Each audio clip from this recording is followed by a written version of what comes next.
The Hollywood Heritage Museum, located just across the street from the Hollywood Bowl on Highland Avenue in Hollywood, is known as the birthplace of what became Paramount Studios and Hollywood itself as a motion picture capital. The oldest surviving movie picture studio in Hollywood, it played a critical role in the development of the film industry. The humble structure was originally built as a horse barn in 1895 on Jacob Stern's citrus farm, where today Vine Street and Selma Avenues meet. Burns and Reviver, a small film lab, rented an office in the barn where horses were still kept. In 1913, director Cecil B. DeMille, searching for a location for his next film, found the barn and rented it for a production office, editing room, and dressing rooms for The Squaw Man, the first feature-length motion picture made in Hollywood. The startup, Jesse L. Lansky Feature Play Company, was producing The Squaw Man on a shoestring budget. The success of The Squaw Man made its producers, DeMille, Jesse Lansky, and Samuel Goldwyn, leaders in the booming film industry. The Lasky Company merged with Adolph Zukor's famous Player Company, and a year later, in 1917, merged with the Paramount Distribution Company, which would become Paramount Pictures Corporation.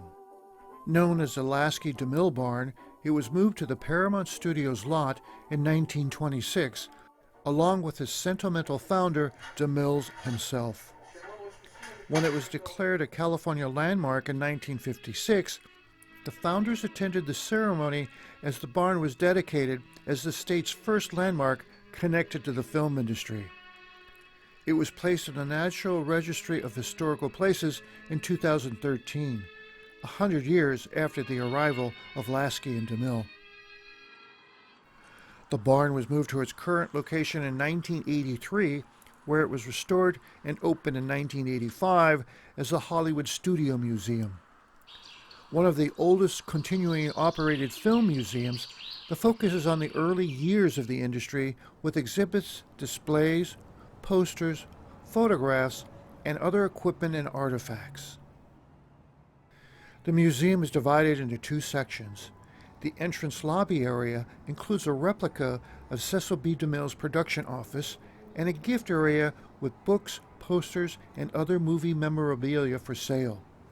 In the museum's main gallery, there is a collection of movie-related artifacts, mostly from the era between 1913 and the 1930s.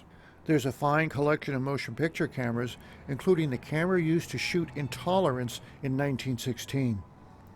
Charlie Chaplin Studios' 1917 Bell and Howell camera, used until 1939 on such films as City Lights and The Great Dictator. There's also a beautiful Technicolor 3-strip camera used on such Technicolor films as Gone with the Wind, The Wizard of Oz, and dozens of other movies between 1936 and 1953 is on display in the barn's main gallery. There are a couple of mutoscopes which were in penny arcades beginning in the 1900s. The mutoscope was an early motion picture device patented in 1894. The device contained hundreds of cards or photographs flipped to create the illusion of moving pictures. Slip in a nickel, crank the handle, and the peep show begins inside. It provided entertainment to one person at a time and quickly dominated the peep show business. There are a couple of displays featuring silent movie personalities, including Buster Keaton and Laurel and Hardy.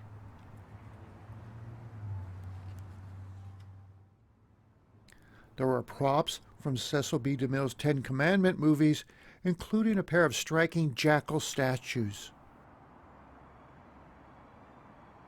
Silent film heartthrob Rudolph Valentino is featured with memorabilia featuring the silent screen superstar, known as the Latin Lover in epics like 1921's Four Horsemen of the Apocalypse and The Sheik. Next to the museum's main entrance is a recreation of director Cecil B. DeMille's office with period furniture. Several items in the office are personal to DeMille himself, such as his hat, shoes, and boots.